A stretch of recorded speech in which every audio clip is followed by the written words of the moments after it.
Morning. Today, June 12th, 2025, and welcome to the New Possibilities Hour, part of the Will Work for Food project founded by Natalie Armstrong Motan. Every Thursday morning, Jean Lawler, David Schraga, and I are delighted to host another cutting-edge webinar for mediators, arbitrators, lawyers, and everybody who negotiates. There's no charge for this programming. Rather, we ask you to contribute to a food bank if you like what you see. And one of my favorite parts of the program each week is when we announce the running total of just how much our generous audiences have contributed in honor of our great speakers since we began the series in 2020. David Schraga, would you please do the honors? Yeah, Jeff, it is my pleasure to say that we are, as of today, at $824,046.34. Just an extraordinary testament to the program and the folks who attend and support us. Thanks to everyone and to our speakers, of course.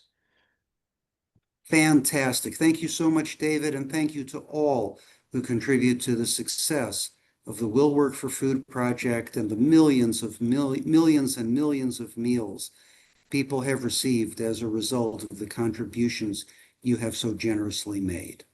Today, we have another fascinating program. Grace Hanson is going to take us deep into cutting-edge developments in the insurance industry, leading with AI, how a technology-first approach can transform the claims process. Here's how Grace describes this. Handling claims can feel like coordinating a relay race without a clear baton pass. Each handoff risks delay, communications, and frustration, both for your team and your clients. AI is like upgrading from flip phones to smartphones. It doesn't just speed up what you're already doing. It unlocks entirely new ways to connect, predict, and decide. When you adopt a technology-first mindset, you're not merely adding another tool, you're redesigning how you approach every claim from intake to settlement. Grace Hanson, there's no one more qualified than you to talk about this. Grace is a global leader in data-driven insurance claims management. As a 5-time chief claims officer, she has helmed claims operations for industry-leading insurers across multiple international markets. An early adopter and champion of data analytics and AI ML within the claims ecosystem, Grace Hanson previously founded Seagull Cognition, an AI insurtech startup, and was named a 2015 Digital Insurance Honoree. Now co-founder and CEO of Elysian, an AI-native tech-enabled insurance claims handler combining deep claims expertise with cutting-edge AI, Grace Hanson is leading the charge in intelligent claims processing, determined to reinvent the claims experience for adjusters, claimants, and insurers alike.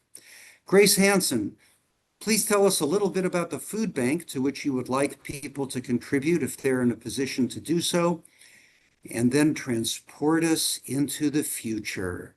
The floor is yours.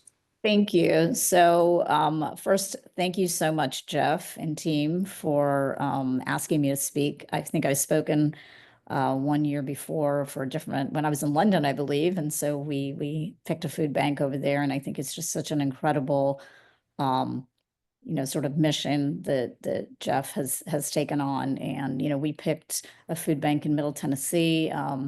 Tennessee is one of the poorer states in general in rural areas. If you live outside of Nashville, I live in Nashville, and it's a great organization. And we really, are happy and thankful for whatever you can, whatever you're willing to share with them. So shall I just start chatting, Jeff? Yeah. So first, to just give you a little color, I have a little bit of a PowerPoint here. But before I put it up, just to tell you that, Elysian really is the result of 25 years of being in the claim space and 15 years before that of being a lawyer. And when I was a lawyer, I did a lot of coverage litigation. And when I was a claims manager, I had to deal with a lot of coverage litigation or problems that came up. And what I noticed was that there was this pattern And that pattern was that humans, while they are great and they bring an incredible amount of value to the table, they can be very inconsistent. And the tasks that humans are asked to do, which is to essentially triangulate and contextualize large, huge volumes of information, leads inevitably to errors, whether they want to commit them or not. So I'm going to kind of walk you through a little bit of the thinking that went into what we're doing and kind of the thinking that I think our industry is now just starting to do, which is how can AI actually help? And not just automate things, because I think in the past there's been a huge focus on automation and not as much of a focus on how can we create, sort of substantive ways to improve the overall process. So if you give me a minute here, and hopefully I can do this properly, which it appears I am not going to be able to do it properly. Give me 1 second here. I am, for some reason, cannot pull up this deck. Zoom.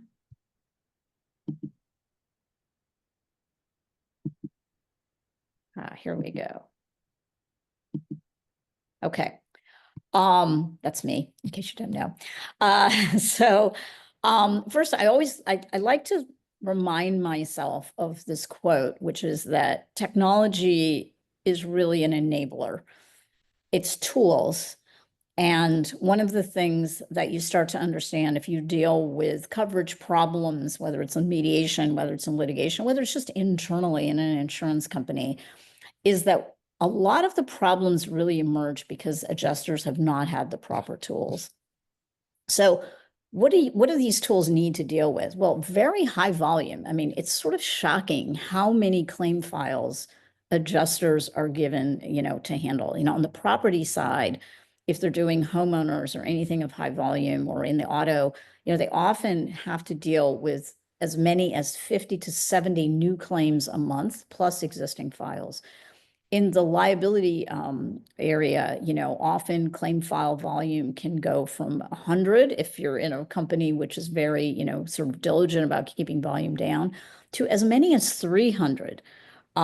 If you think about what that means when you're dealing with a file which has a lot of information in it and picking it up and putting it down, it just creates this incredible burden really on adjusters.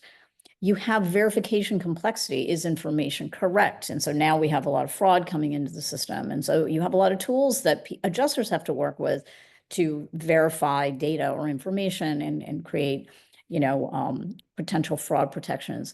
And you have increasingly high expectations about the process. So even though adjusters don't have the tools, people expect them to perform as though they have the best tools. And then you also have a lot of regulatory pressure, right? You have regulators coming in, you have departments of insurance that come in. So you really see, a lot of negativity. And we pulled these quotes off of Reddit. So if you guys are ever bored, get on Reddit sometime and look at the adjuster channel. And you will just see, it's almost heartbreaking what people say about the job.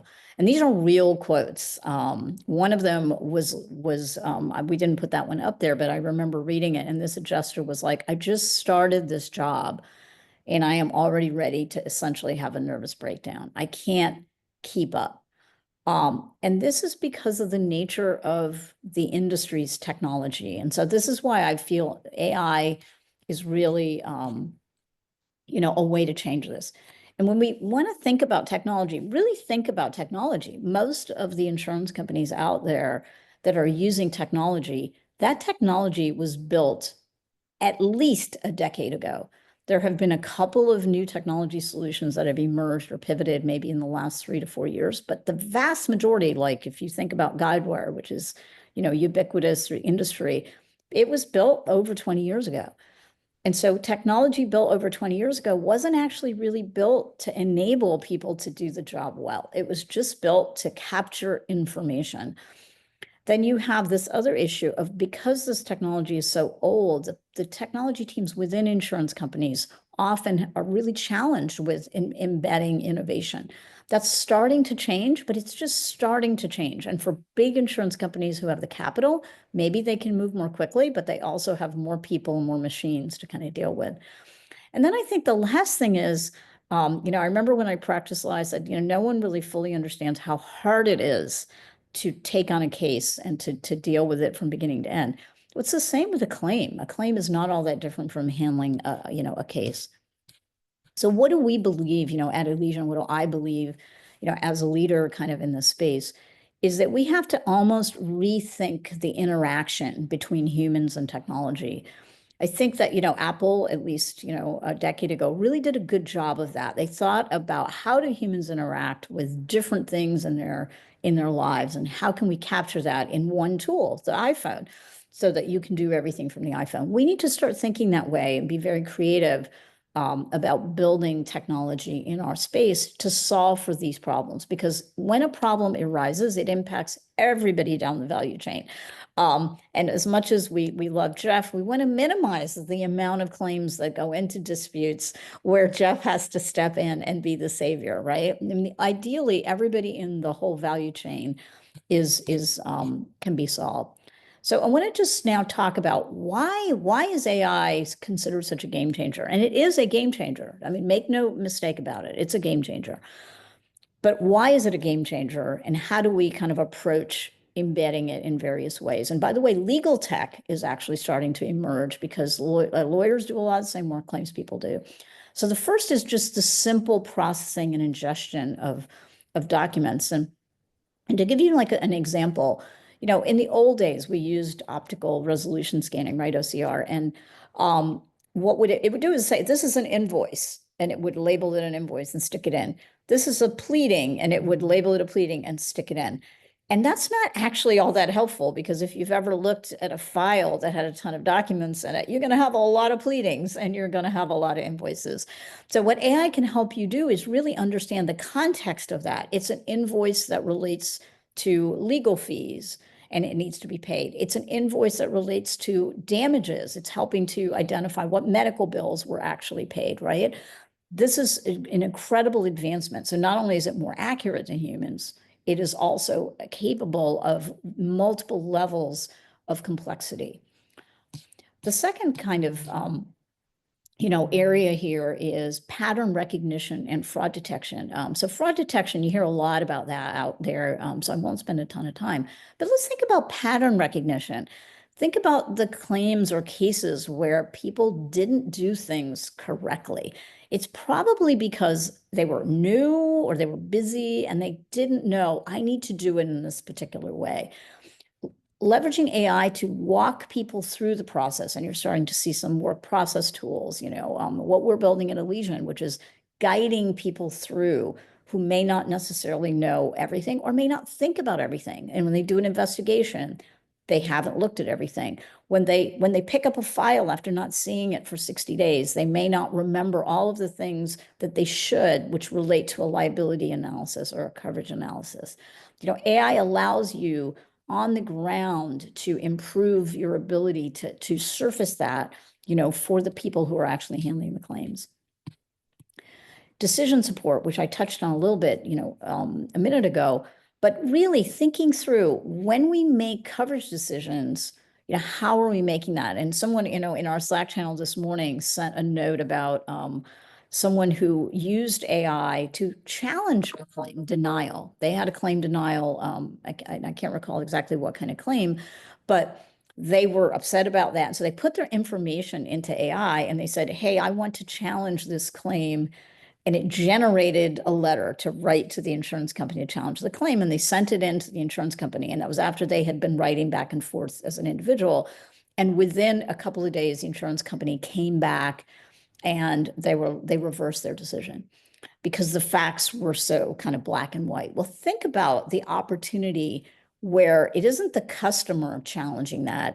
It's internally, we're able to build the capability where we can see every decision that's being made and we can kind of guide people to say, hey, wait a minute, have you thought about all of the facts in this case in making this decision?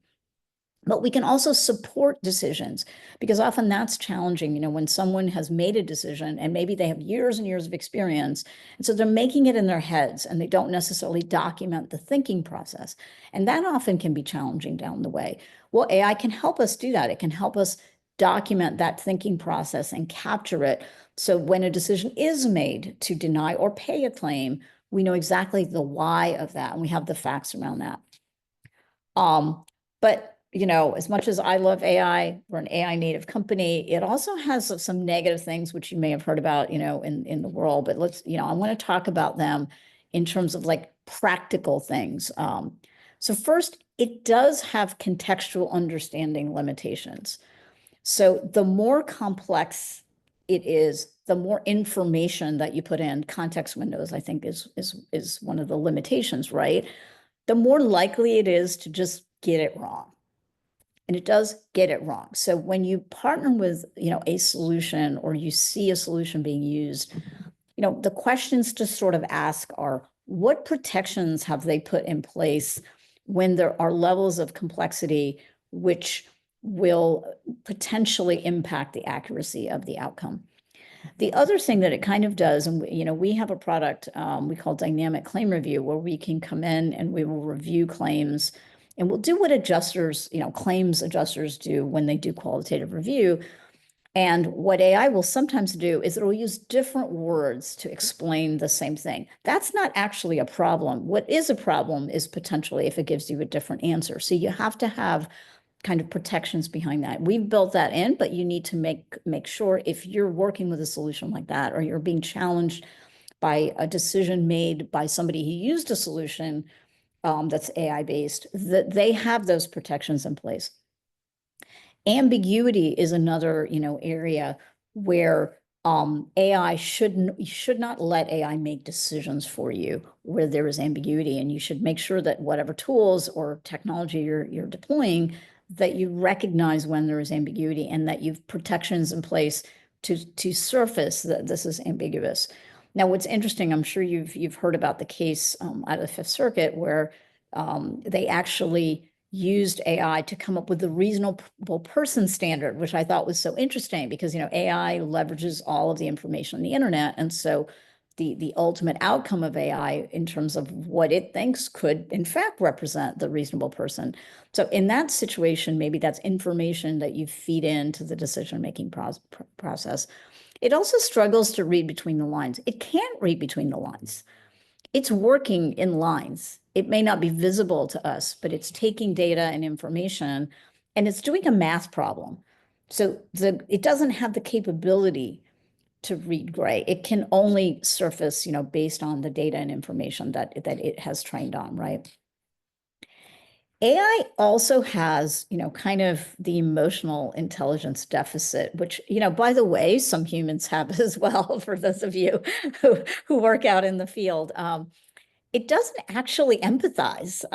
It has to be prompted to be empathetic. And, we had a funny situation where we're building a voice agent, to handle, first calls. And that voice agent just sounded amazingly, it sounded amazing. And so I asked the engineer who built it, I said, oh, can this be done, at all times? And they're like, no, I prompted it to do that. And I looked at the prompt. It's actually quite a long prompt to enable it to be sympathetic. Now, the great part about that is AI won't get angry at a policyholder or at a claimant, right? It's always going to be pleasant and empathetic.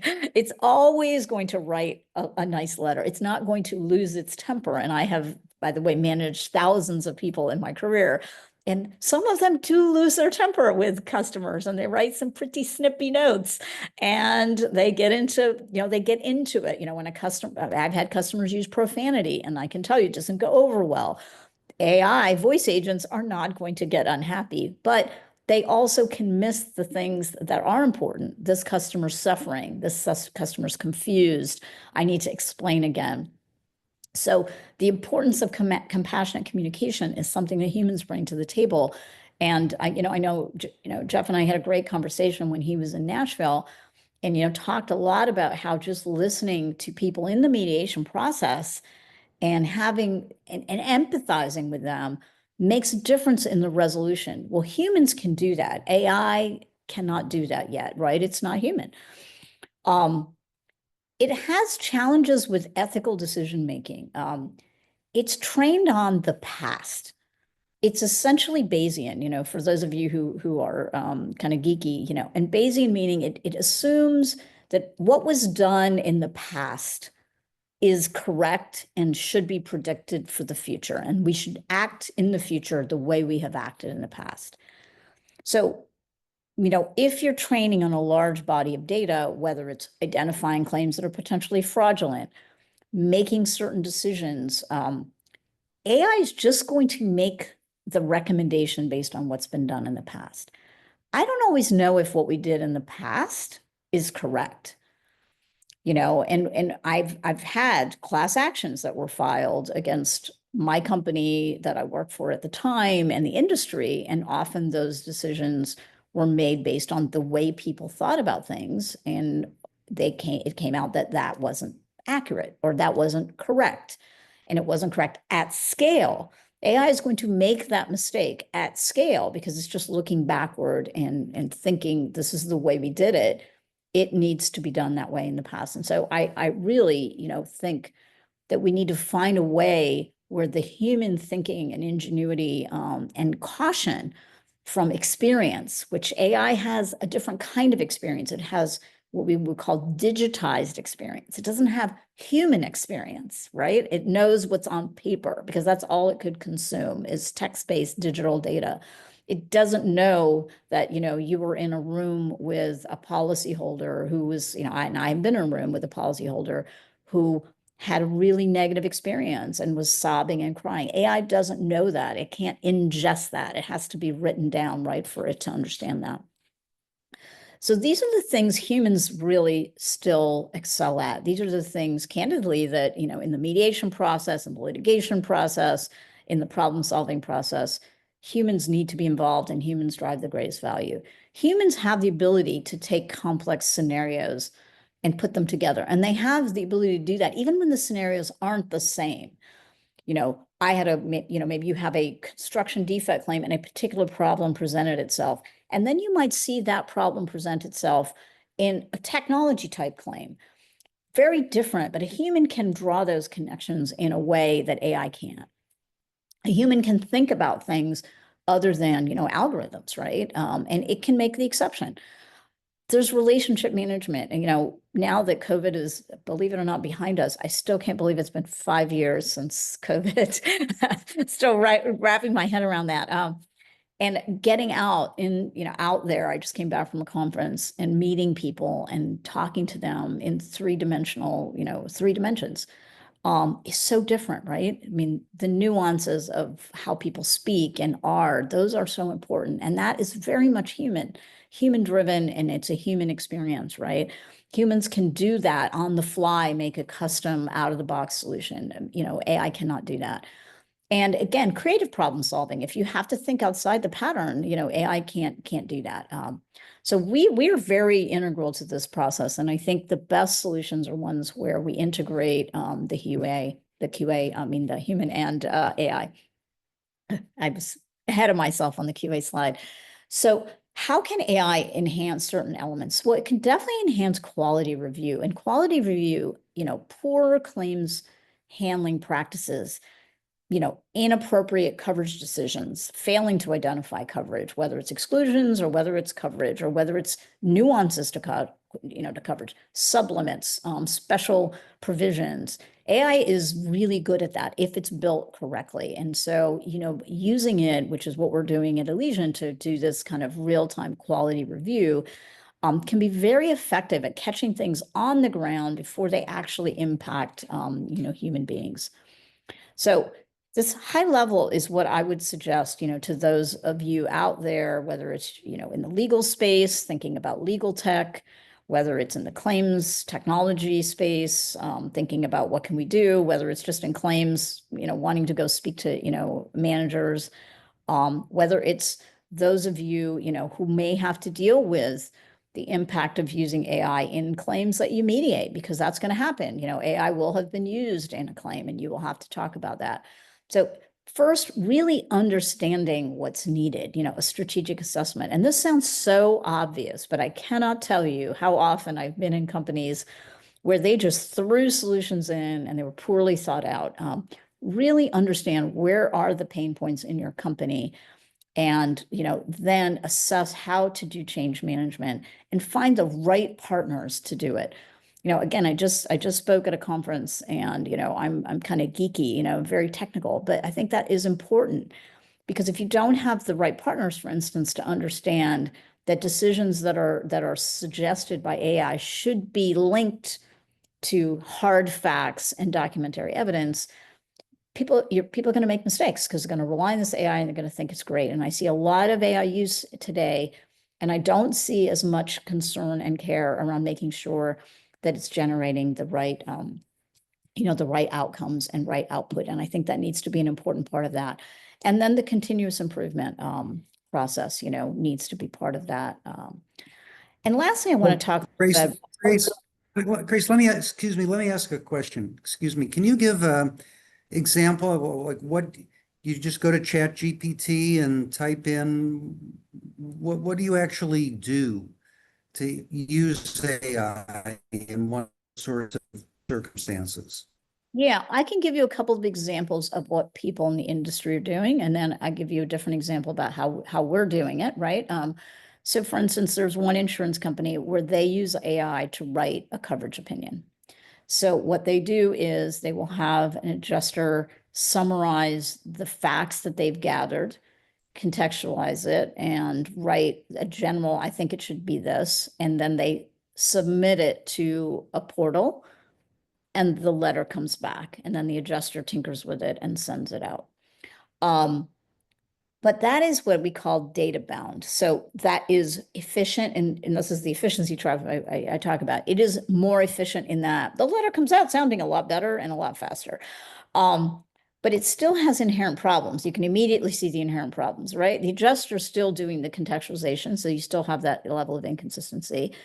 And then once the next piece of information comes in, which might change that coverage opinion, or maybe you've written a reservation of rights, you've identified this should be a reservation of rights, more information is going to come in and something needs to happen there. And those solutions, and there's a lot of them out there, they have these boundaries, data boundaries, and they can help, but they can be less effective, right? That's how we're seeing it used. So there are solutions you can buy, there are internal solutions. At Elysian, what we ultimately did is we built a data up, it's an AI data infrastructure. So what that means is every time a new piece of information comes in, we actually regenerate a coverage opinion. And we do it for the adjuster. We do the contextualization. We provide the relevant facts using various AI tools rooted in lineage and citation. That's a very heavy lift, but it's what needs to actually happen to do it well. Because what's going to end up happening, Jeff, is stuff changes over the course of a claim. And that's a lot of problems emerge because stuff changes and no one revisits, was that right decision? Was that decision I made, a year ago, the right decision? This is the efficiency trap I see a lot of companies falling into. This makes us so much more efficient. We can do this so much faster. But the question is not, is it just faster? Is it right? Is it giving you the right answers? Is it helping you get to the right conclusions for all the stakeholders? Again, my conclusion is we're at an inflection point, but it's an inflection point where people need to be very thoughtful, really thoughtful. They need to ask the right questions of their partners. They need to think about where these solutions best fit in. They need to think about the downstream implications. They need to understand how to integrate humans into this process. I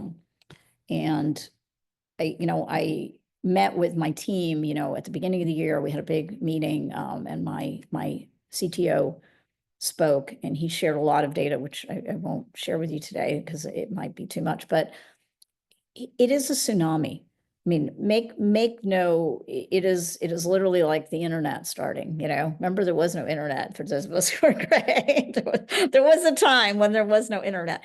I actually earned money when I was in college typing papers by the page using whiteout and correction tape. So just for those of you who are on there, you can nod your heads and tell me you appreciate how challenging that was. We had pleadings that we had to submit to court, and if there was a mistake, we had to retype the whole page of the whole document. So, we don't do that anymore. We don't think twice about that anymore. We trust that the words we type, are going to appear on the screen and they're going to be correct. So there's going to be a point where AI is going to, be closely integrated with what we do. And it is going to dramatically change, how we approach things. It's going to help us, but we need to be thoughtful about embracing it, and we need to, think through all the problems. So, thank you for listening to this. I'm happy to take questions from anybody out there. I don't know, Jeff, how you usually handle your. Well, there's so many. Thank you, Grace. This is totally fascinating. And I would be interested in if you can give more sort of case studies, more examples of actually, for example, on a reservation of rights letter, get into a 2001 situation where, Hal said, "I'm sorry, Dave, I can't do that." There is no reservation of rights here. It's covered. Will the AI challenge the adjuster putting in, I think it should come out this way or that way? AI won't challenge us. What it will do is give you a suggestion, right? And it will say, there's probably a coverage issue here, and here's why, and the human needs to make the decision. It'll only make the decision if you let it make the decision. So that's the beauty of the coding, right? You can code it to make certain decisions. Like, some of the applications we see right now are with very simple claims. Like if you think about, a travel claim. If your flight was canceled and you have digital confirmation your flight was canceled and you have a travel policy, you can just set a rule up, right? You have coverage, flight was canceled, it's covered, payment goes out. Anything that's gray, though, it doesn't work. But a perfect example of how it should be used is I had my first pet claim. I have a Bernese mountain dog who has managed to be sick on a regular basis, and I submitted a pet claim, first pet claim ever. Sent it in digitally, and in my head, I'm like, this should absolutely be done by AI from end to end. I can tell you right now, it's been 2 weeks, and other than the automated acknowledgement letter, I've heard nothing. I have not heard, is it covered? I haven't received a payment. This is where AI can really help us, right? Should I have to wait 2 weeks for my pet claim to be covered and to know? No. On the other hand, one claim which we worked with when we were building our technology was an explosion at a refinery, and there was a hazardous waste spill. So it was both the first party claim and the third party claim. And the AI spit out the answer of the first party's covered because explosion, is not an excluded peril. It was all risk. And the third party is covered as well because we cover third party exposure and there's no exclusion for pollution. And you should write this is all covered. Well, when we were working through this, I had an executive, working with us, and she said, "Hey, Grace, I had this claim. And about 2 weeks in, we discovered that the reason there was a hazardous spill is there wasn't supposed to be hazardous material on site. And so the policyholder actually breached one of the warrants of the coverage because they weren't supposed to store hazardous material. And I had to go back and get the underwriting file, and I had to, basically reverse the decision, right? And so that's a good example of how when you use that data boundary I talked about, you have a problem. But if you build a system which takes that new piece of information in, it can tell the adjuster, hey, wait a minute, you just got a new piece of information. And that information is telling us, you better go write a reservation of rights letter, and you need to go research the underwriting file to see whether or not that was a warrant. So I think it can actually create a much more accurate and thorough and thoughtful record of the thinking behind things.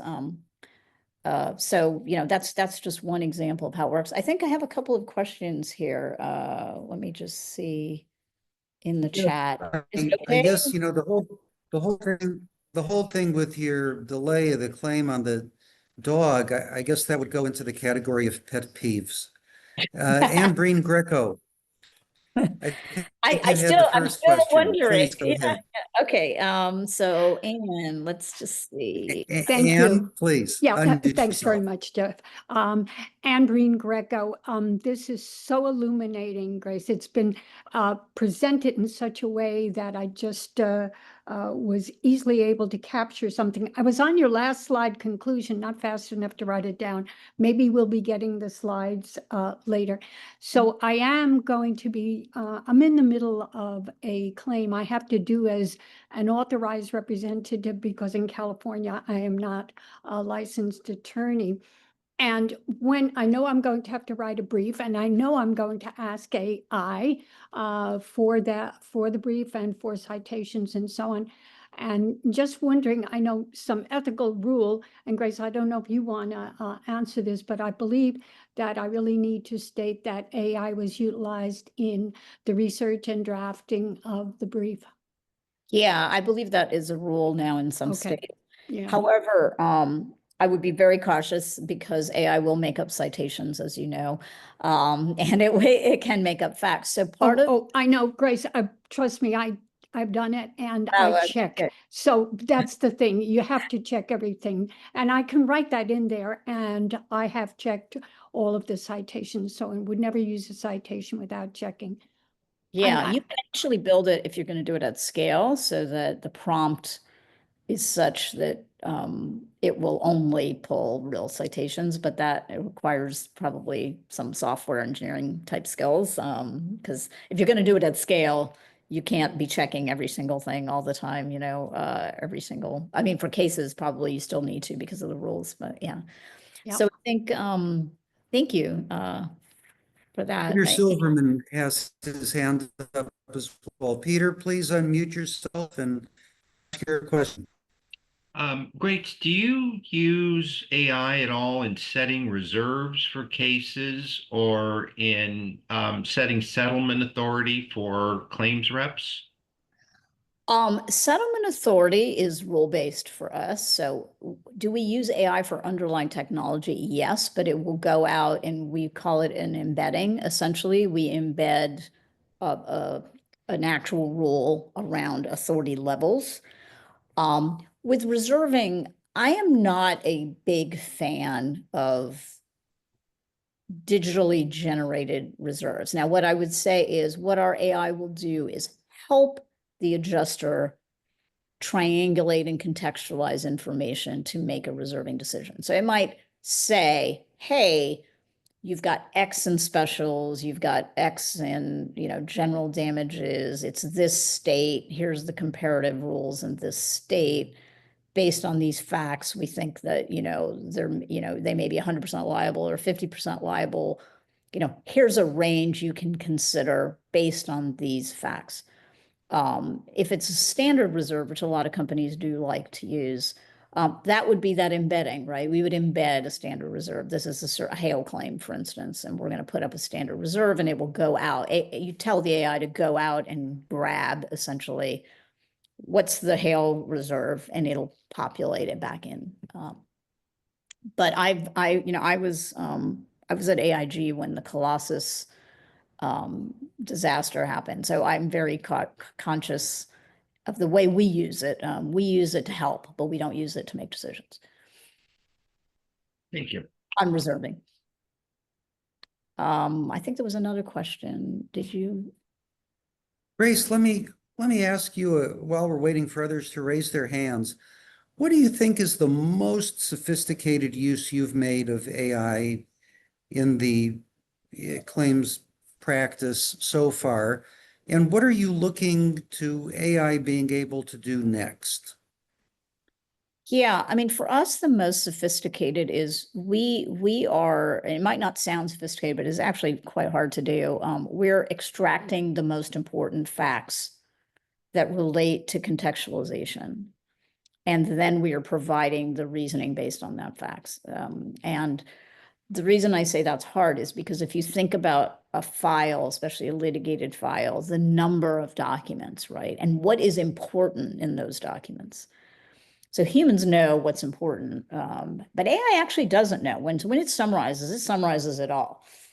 it's not going to pick out the 5 facts that are the most critical to a liability decision.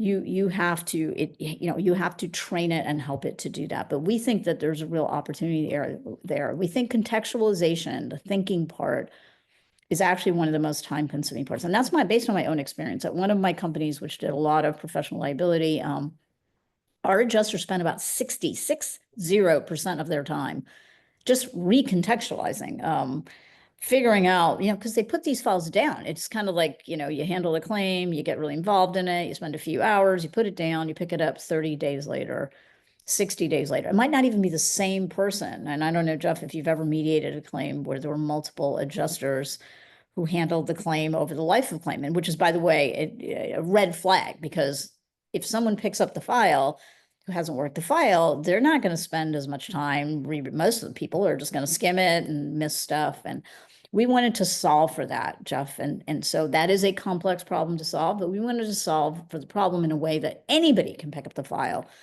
and immediately know what's important, what's relevant, where is this file, what needs to happen next, and to do the thing that needs to happen next or prompt it in real time versus waiting until that diary, comes around. Yes, one of the common things that we see in bad faith cases, sometimes what gives a bad faith case legs is that it has been passed around from adjuster to adjuster, and one person got fired and one person went out on disability and one person got transferred to another office, and it just never gets the attention that it deserves. Before I call on David, let me ask Grace, how do you train the AI to discern what is the most important stuff in a file and what is not so important? Humans. How do you do it? The humans work with the output. We have training, we have a mechanism where they actually review the output and then they help train it. So they provide evals or evaluations, evals, and it's just a method of, and that goes back into the engineering team, and the engineering team will work through that. And part of what happens in that process is flagging what really humans should do. So, hey, this is something that actually AI can do. This is something that we will need to keep as a human, doing it in the loop.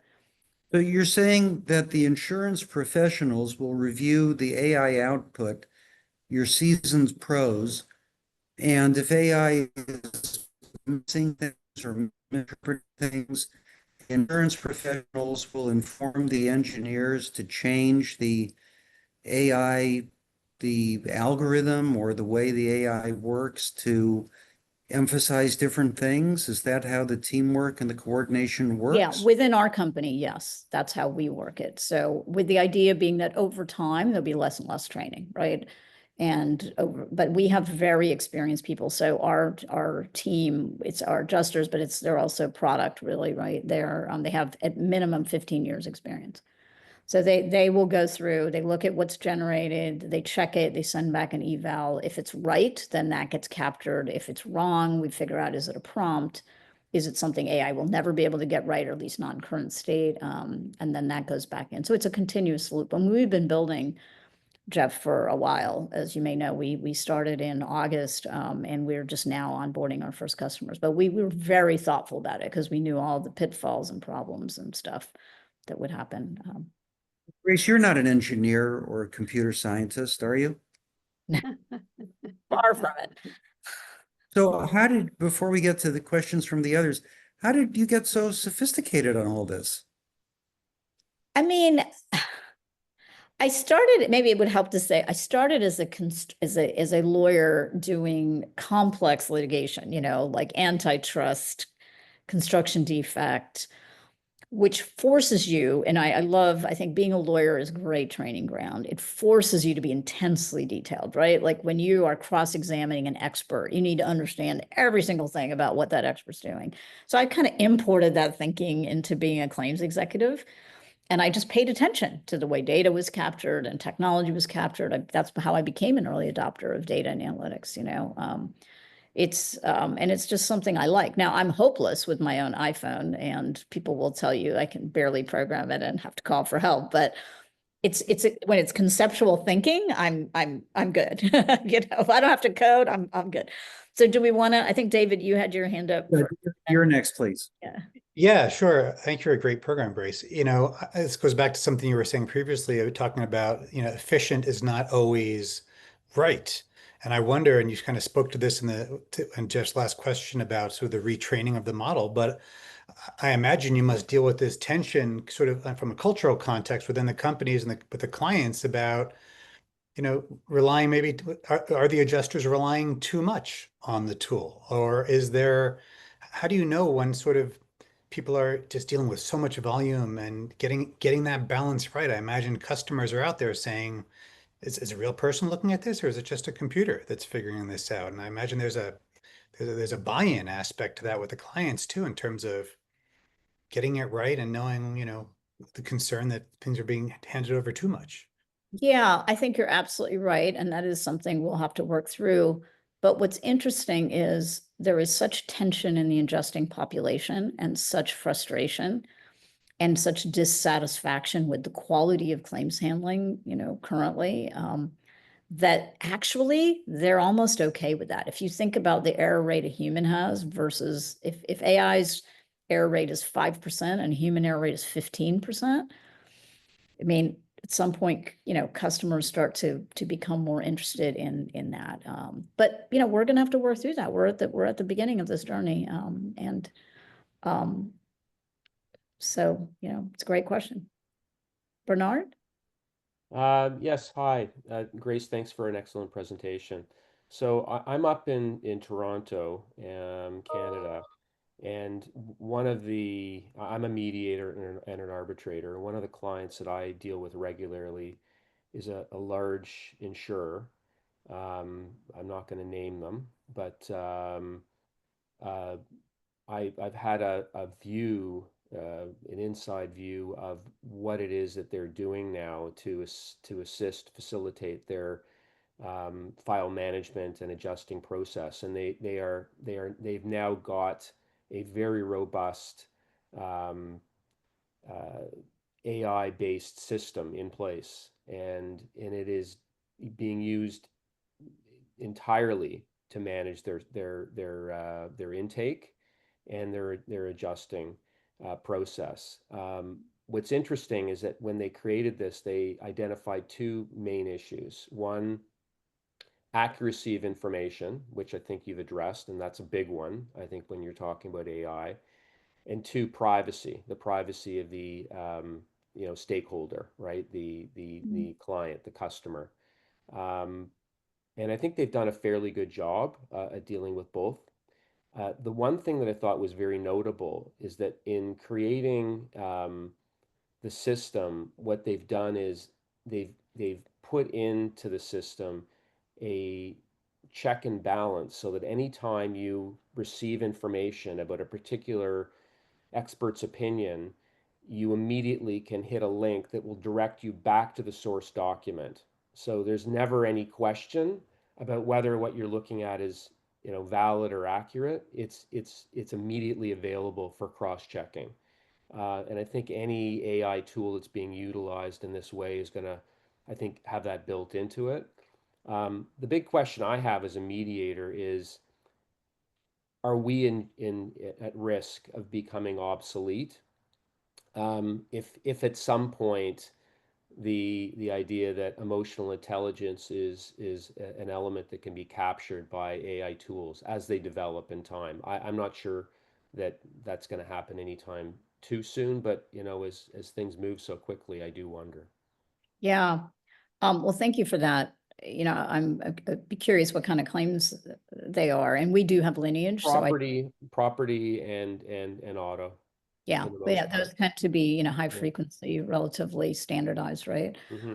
Yeah, we have lineage built in, so it cites to a document, and you can click, and the document is there for the same exact point. But I don't think humans will ever be obsolete. I mean, I think we're going through what I would call a transformation, not just in terms of what technology is available to us, but in understanding what humanity is about. And, you know, we had a very strong, you know, part of our mission is that technology helps humans. You know, we made a very early stance that we would not go out and be a tech company automating claims end to end. That while that's laudable, and I'm sure there are people who will make a lot of money doing that, that did not resonate with us. What resonated with us were the people who really knew what they were doing, who had experience, who had made a difference, the stakeholders at the end of the game. And we wanted to build a technology to help those humans maybe do more, but also do it with more comfort and more support.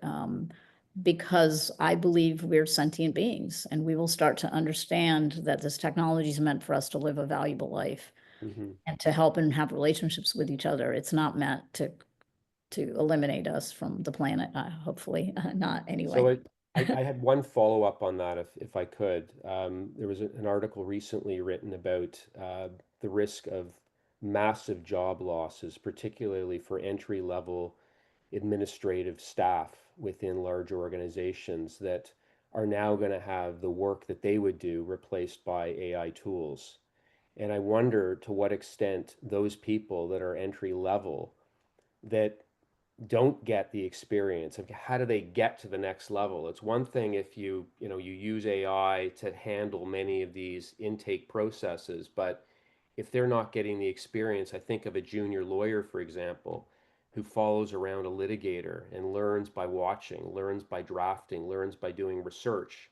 But if all these things are being done by AI tools, how do our adjusters, how do our young lawyers get that experience? Yeah, well, I mean, that's not a question I think can be answered obviously in a short period of time. And Yeah. I think the industry will have to grapple with those things. The reality is our industry is suffering from very few people entering and a lot of people leaving. So it may sort itself out over the long run. I saw Kim. Kim Hogrief, please. Yes, hi. Hey, Kim. Hi, Grace. I just want to say that, Grace, your presentation was excellent, which doesn't surprise me because you are absolutely at the forefront of the use of technology in the claims industry and have always been so and will continue to be so. So thank you very much for your presentation. My question is, in the handling of claims and the use of AI in that process, assuming that the claim ends up being contested, and the issue becomes one of discovery. It used to be the case that if you had a discovery request, it would relate to the claim file. But if you're using AI in the adjustment process, does it expand, and how does it affect discovery if there is a contested claim? Yeah, no, that's a great question. We assumed that all of the thinking that the AI did would be discoverable. Right. So we actually built it so that it's there in the background. So it relied on this document, it used this reasoning pattern, and it's captured. So that could be a negative, but you could argue if you're doing it more accurately in a more effective way and it's more evidence backed, you're just going to have fewer disputes. I mean, that would be the hope, right? Like that Right. but absolutely, we assumed everything would be discoverable. And that in and of itself was work to build it like that, because adjusters keep a lot in their heads and it isn't always pretty, as you know. Indeed. Well, Thank you, Grace. I appreciate Oh, you're appreciate welcome. the answer. Great seeing you. Great being seen. Thanks, Kim. Jeff, you're breaking up. I think were you? Grace, oh, can you hear me, Grace? Yeah, now I can. Yeah. Okay, one last question. What is a mistake that people might be tempted to make in the use of AI in these regards that we should work hard to avoid? Oh, that's a great question. I think that probably one of the biggest mistakes is if you just use a large language model like ChatGPT or Claude and it spits stuff back at you, it's assuming it's right. You know, prompt engineering is becoming its own science, and doing the prompts in a way that what comes back is verifiable, is accurate, is a skill, right? So I think the first question Anne presented kind of is that perfect example, right? Like, you can put a bunch of stuff out there and you get a brief back, but if you assume it's right, you can't assume it's right. You must check, or you must be sophisticated enough to build it in a way where it will check itself. So a lot of what we built, it checks itself. It has a way of checking a range and error, and it will tell you if this is something, and we won't let it do something where it can make things up, right? Basically, and we try to protect against that. But a lot of people don't. I mean, there's some stuff out and they assume it comes back right. And it sounds so good, you know, I mean, although I'm beginning to see that it sounds a lot the same, but it makes you, what I've noticed is you have a tendency not to read it as carefully because it's worded so well, right? Like, you're like, oh, it must be right. It sounds really compelling, right? But it could just be wrong. And we have to really be careful of that. But did want to reiterate the food bank here, which is, hold on, let me make sure I get the exact name here in the chat. Second Harvest Food Bank of Middle Tennessee, which is where I am in Middle Tennessee. And there's, I think, a link in the chat as well as on the website, I believe, right, Jeff? You'll, or in the Yes. broadcast. Yes, we always put a link in the chat so people can just click on it. Grace, this has been a fascinating, terrific presentation. Thank you so much. I know I'll be contributing to the Second Harvest Food Bank in your honor, and I'm confident that a lot of others will as well. Thank you so much for this very thoughtful and excellent presentation. And with that, we are complete. Thank you so much for inviting me and for all of you listening. Appreciate it.